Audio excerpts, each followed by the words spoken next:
बिस्मिल्लाहिर्रहमानिर्रहीम, अस्सलाम वालेकुम। आज हम बड़े अहम केसेस के हवाले से बात करेंगे। एक तो नवाज़ शरीफ के ख़िलाफ़ गैर कानूनी अलाटमेंट केस है, जिसमें मीर शकील रहमान भी मुलव्वस हैं और वो भी आज अदालत में पेश हुए हैं। उस केस की समाअत का अहवाल भी मैं आपके साथ शेयर करूँगा। इसके अलावा शरीफ ख़ानदान के ख़िलाफ़ बड़ी अहम दस्तावेज़ात नैब सामने लेकर आया है और स्पेशली शहबाज शरीफ के हवाले से जो आज शहजाद अकबर ने कुछ फैक्ट्स एंड फिगर्स मीडिया के सामने पेश किए हैं, और ये वो पॉइंट्स हैं जो नैब ने अपनी रिपोर्ट में पेश किए थे, जो नैब ने अदालत को बताया था। जो मैंने आपको रिपोर्ट बताई थी वो रिपोर्ट भी मैं आपके साथ शेयर करूंगा। इसके अलावा आसिफ जरदारी की दरख्वास्त ज़मानत के ऊपर इस्लामाबाद हाई कोर्ट में समाअत हुई है और आसिफ जरदारी के वारंट गिरफ्तारी जारी किए हैं चेयरमैन नैब ने। इन सारे मामलात के ऊपर हम बात करेंगे इस वीडियो में। पहले हम बात कर लेते हैं, गैर कानूनी अलाटमेंट केस है, ये नवाज़ शरीफ के ख़िलाफ़ है, मीर शकील रहमान इसमें हैं और बाकी मुलज़मान हैं, उनके ख़िलाफ़ आज केस की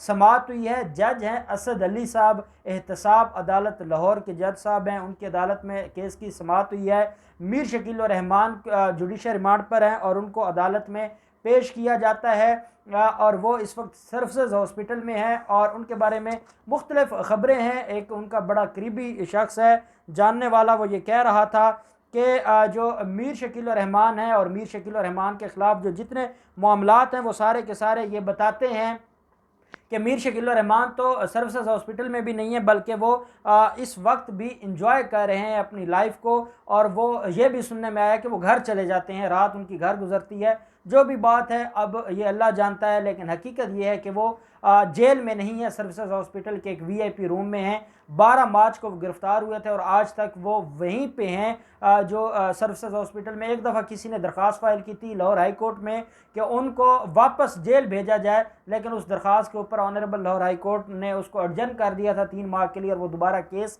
समाअत के लिए फ़िक्स नहीं हुआ। आज जब इस केस की समाअत होती है और इस केस के हवाले से एक और अहम बात मैं आपके साथ इसके बाद शेयर करूंगा कि YouTube चैनल्स के हवाले से आज लाहौर हाई कोर्ट में बड़ी अहम समाअत थी और chief justice Lahore high court ने बड़ी अहम अहकामात जारी कर दिए हैं YouTube चैनल्स के ख़िलाफ़ FIA को, वो भी मैं आपके साथ ज़रूर शेयर करूँगा।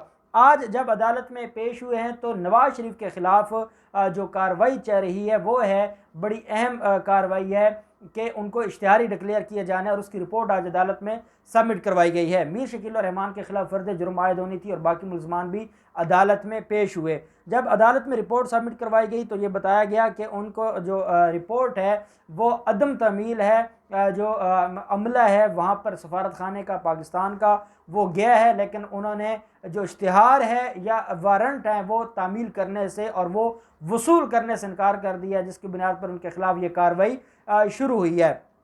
अदालत ने कहा है ठीक है, वो नहीं आते तो नहीं आते, उनके खिलाफ जो इश्तिहारी डिक्लेयर करने की कार्रवाई है उसको शुरू कर दें और अदालत ने कहा है कि इश्तिहार जारी किया जाए मुलजिम को कि वो अदालत में 9 अक्टूबर को उनका इश्तिहार वसूल हुआ था, उसका इश्तिहार पहला जारी किया गया था और अब अदालत ने कहा है कि वो जो उनको जो टाइम दिया गया उस टाइम के अंदर अंदर वो अदालत में पेश हो, नहीं तो उनके खिलाफ फिर जो केस की समाअत है वो फिर एक्स पार्टी होगी, एक तरफा होगी और फिर उनकी अटैचमेंट के जहां तोशाखाना रेफरेंस में कार्रवाइयाँ हो रही हैं वहीं पे ये गैर कानूनी अलाटमेंट केस इसमें भी हो रही है और इस्लामाबाद हाई कोर्ट में इश्तिहारी डिक्लेयर किए जाने की कार्रवाई शुरू हो गई है।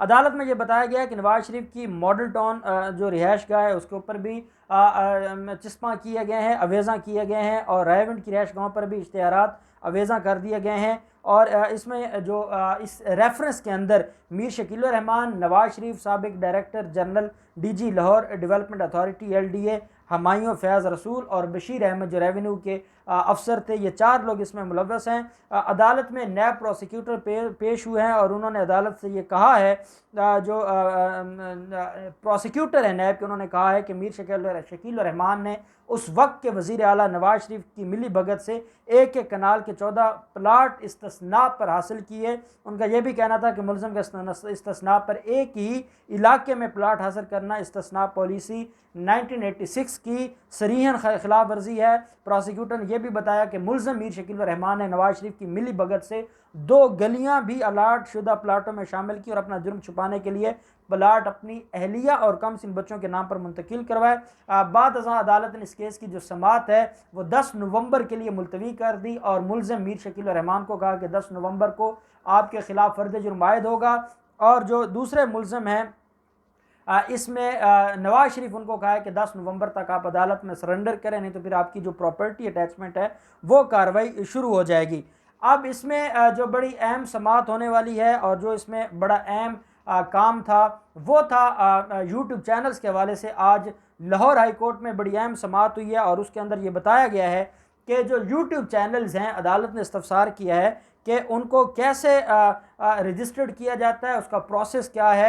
और FIA को कहा है कि जो चैनल्स अदालतों के ऊपर हमला करते हैं, अदालतों को गालम गलूज करते हैं, अदालतों की तौहीन करते हैं, उनके खिलाफ FIA कोई कार्रवाई नहीं कर रही। ये जो यूट्यूब चैनल्स हैं इनको कौन मॉनिटरिंग कौन करता है, इनको रजिस्टर्ड कौन करता है, इसका प्रोसेस क्या है। FIA ने बताया जी कि ये क्योंकि इंटरनेशनल कंपनी है और वो उनका अपना एक प्रोसेस है, वो यूट्यूब चैनल को उनकी जो रिक्वायरमेंट है वो पूरी होती है तो उसके बाद वो रजिस्टर कर लेते हैं, उसको मोनेटाइज करते हैं और उसमें हमारा कोई कंसर्न नहीं है। हमारा सिर्फ इतना कंसर्न है कि अगर कोई ऐसी शिकायत मिले कि कोई ऐसा मवाद उसमें अपलोड किया जा रहा है जो हमारे कानून की खिलाफ वर्जी है तो ऐसे में फिर कार्रवाई होती है। तो अदालत ने कहा कहाँ कार्रवाई होती है, हमें तो नज़र नहीं आ रही। तो उन्होंने कहा जी कि जो शिकायत लेकर आता है हम उसके ऊपर कार्रवाई करते हैं। तो अदालत ने क्या कहा कि क्या आप हाई कोर्ट और सुप्रीम कोर्ट के जजेस FIA के पास दरख्वास्त लेकर जाएं कि आप कार्रवाई नहीं कर रहे। तो अदालत ने कहा कि ये रोज़ आपको यूट्यूब चैनल्स पे अदालतों को गालियाँ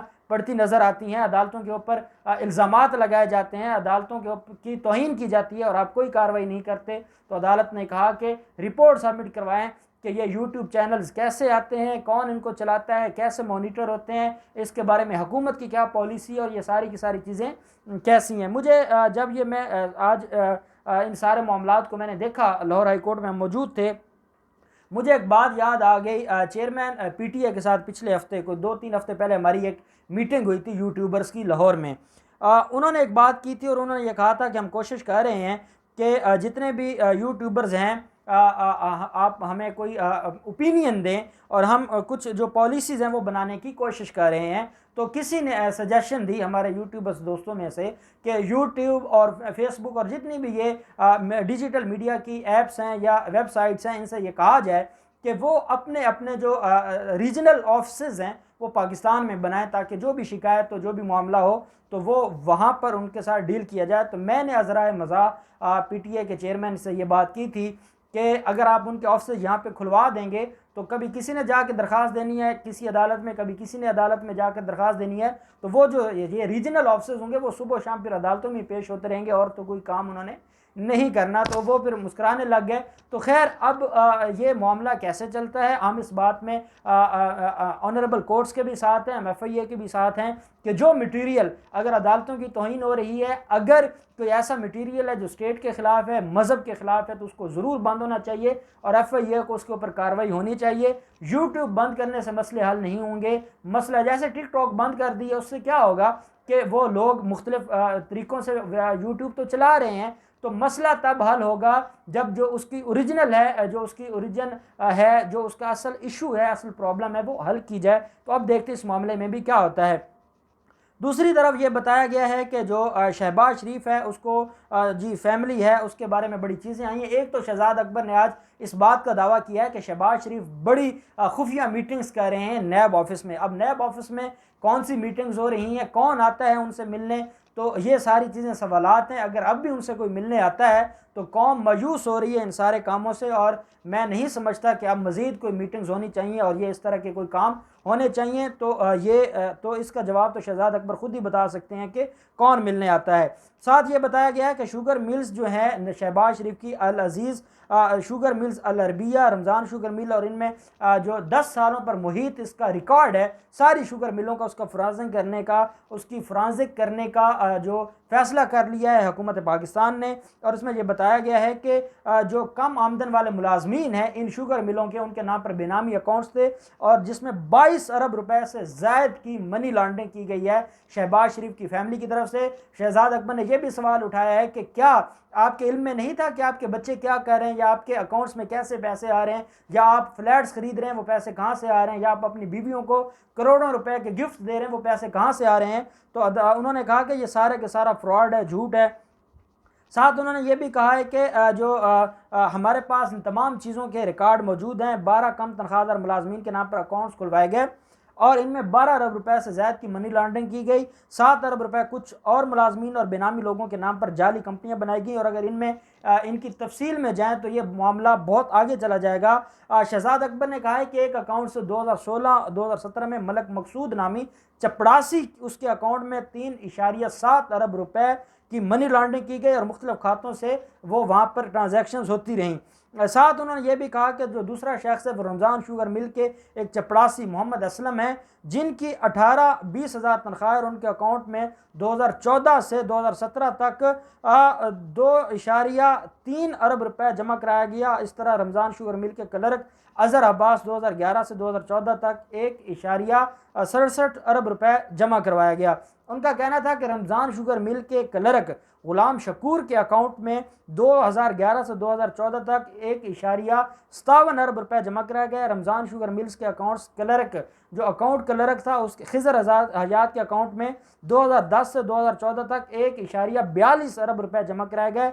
रमज़ान शुगर मिल के क्लर्क इकरार हुसैन के अकाउंट में 2012 से 2015 तक 1.18 अरब रुपए जमा कराए गए। और ये इतनी लंबी डिटेल है। मोहम्मद अनवर एक क्लर्क है उसके अकाउंट्स में, और बाकी के जिसको पढ़ने में भी हमें 1 घंटा लग जाएगा, और ये कहते हैं कि हमने एक ढेले की भी करप्शन नहीं की। लेकिन अब ये सारी डिटेल्स हैं जो नैब ने रिपोर्ट सबमिट करवा दी अदालत में, और ये वो केस है जिसमें कभी भी मुआफ़ी नहीं मिलने वाली शहबाज शरीफ और उनकी फैमिली को। दूसरी तरफ जो आसिफ जरदारी की दरख्वास्त ज़मानत पर समाअत हुई है इस्लामाबाद हाई कोर्ट में, बड़ी अहम समाअत थी और उसमें आज हाज़िरी से इस्तिस्ना मांगी गई थी। उनका बीमारी ड्रामा दोबारा से शुरू हो गया। शेख रशीद ने कहा है कि आसिफ जरदारी जानते हैं कि कब जेल जाना है, कब घर जाना है और कब उन्होंने हॉस्पिटल में जाना है। तो अब उनको जैसे वारंट गिरफ्तारी जारी हुए तो उन्होंने हॉस्पिटलाइज हो गए हैं, अब वो हॉस्पिटल चले गए हैं। तो अदालत ने उनकी दरख्वास्त ज़मानत पर समाअत मुलतवी कर दी, वारंट जारी हो गए हैं, और इधर से ये 8 अरब रुपए की नई करप्शन का केस है, और इसमें इधर से इस्लामाबाद हाई कोर्ट से दरख्वास्त ज़मानत खारिज होगी और उधर से मुलज़िम गिरफ्तार हो जाएगा। तो इन सारे केसेस में जो भी डेवलपमेंट होगी हम आपके साथ शेयर करते रहेंगे। अल्लाह पाक पाकिस्तान कामी नासिर हो। बहुत शुक्रिया। अल्लाह हाफिज़। पाकिस्तान जिंदाबाद।